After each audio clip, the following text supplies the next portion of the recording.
What if I told you that in ancient Greece, being beautiful and male could be a death sentence? Forget everything you thought you knew about concubines. We often imagine them as veiled women in silk, hidden behind palace walls in the Middle East or imperial China. But in the heart of Western civilization, ancient Greece concubinage didn't just apply to women. Young boys, some barely past childhood, were taken into elite households, forced into roles designed to entertain, seduce, and obey. And what's more disturbing, this wasn't just accepted by society, it was celebrated by some of its most famous philosophers and intellectuals. In ancient cultures, powerful men married wives for family alliances, but concubines, they were trophies, symbols of status, virility, and unchallenged authority. The tradition of keeping concubines existed globally, but ancient Greece took it further, with a surprising and disturbing twist. A vast number of these concubines were boys. These young males weren't exceptions, they were often the rule. And beneath the surface of beauty, silks, and opulence lay a far darker truth. Behind marble walls and lavish banquets, male concubines lived lives marked by cruelty, exploitation, and even death. Their autonomy was stripped, their dignity erased. They became tools for pleasure, their existence reduced to submission under powerful men. So, was being a male concubine worth it? Let's find out. Having concubines wasn't just common, it was a badge of power. In ancient Greece, it was expected that a man would demonstrate dominance both in public and private life. Relationships with concubines weren't about love or emotional connection. They were about power dynamics. Greek society admired control. To dominate was virtuous, to be submissive, shameful. And so long as the man remained the dominant partner, society turned a blind eye. This is where male concubines entered the picture, not as equals, but as objects. These relationships were typically between an older man and a much younger boy, often prepubescent. The man was the erased, the mentor, the dominator. The boy was the araminos or catamite, the subordinate, the learner, and far too often, the victim. This structured dynamic was known as pederasty, an institution both celebrated and condemned. Some argued it was about mentorship and intellectual development. Others recognized it for what it often was, exploitation cloaked in philosophy. At its core, pederasty was transactional. In exchange for education, gifts, or status, the elder man received sexual access to the boy. In places like Sparta, these arrangements were formalized. Boys were handed over to older men in what was called guidance, a term that blurred quickly into manipulation and abuse, yet views varied. Some regions like Athens began pushing back, drafting laws to protect freeborn boys. But those laws had loopholes. For example, Athens outlawed adult male-to-male penetration, but only when both partners were adults.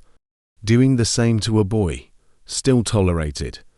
These legal blind spots allowed abuse to flourish under the illusion of tradition. These boys weren't just sexual companions, they were entertainers, trained in music, poetry, and dance. They served wine at symposiums, recited verse, and were expected to please in more ways than one. Dressed in expensive clothing and adorned with jewels, they were groomed for display but lived like prisoners in paradise. Many were slaves.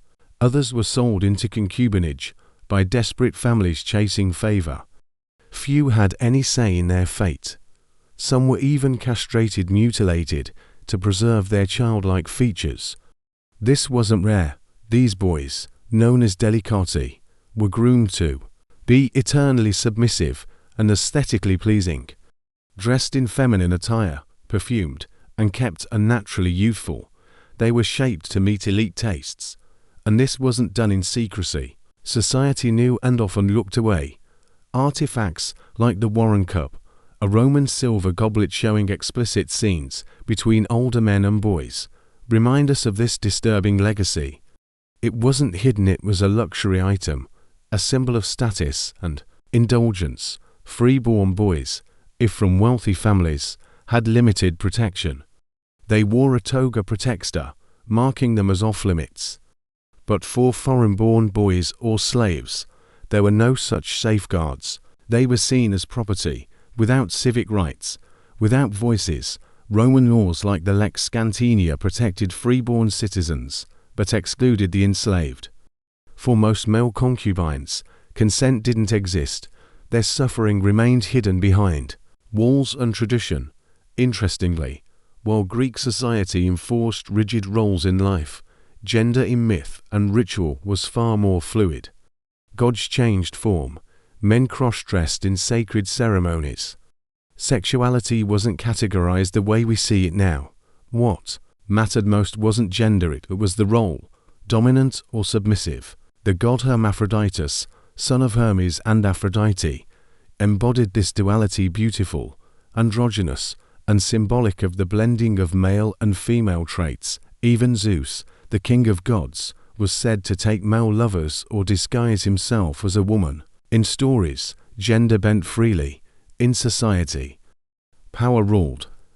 This is why male concubines, though common, were also deeply shamed. Their presence was necessary, but never on a dot. When Rome absorbed Greece, the practice continued under different names. Some Roman emperors openly kept male lovers. Emperor Elagabalus even married a male athlete named Zoticus. His flamboyance scandalized even Rome's elite. But then came Christianity. With monotheism rose a new moral code. The old gods were buried, and so were their customs. The Codex Theodosianus banned homosexual unions. Emperor Justinian I later declared male intimacy a capital crime. The practice of male concubinage, once celebrated, became heresy. The boys once dressed in silk became symbols of corruption and moral decay. In some ways, the Christian era ended this institutional exploitation, but at a cost. Freedom didn't follow. One form of repression was replaced with another. Love wasn't freed, it was policed. So, now we return to the question, was being a male concubine in ancient Greece truly worth it? For a rare few, it offered status and luxury. For most, it meant pain, silence, and a stolen life.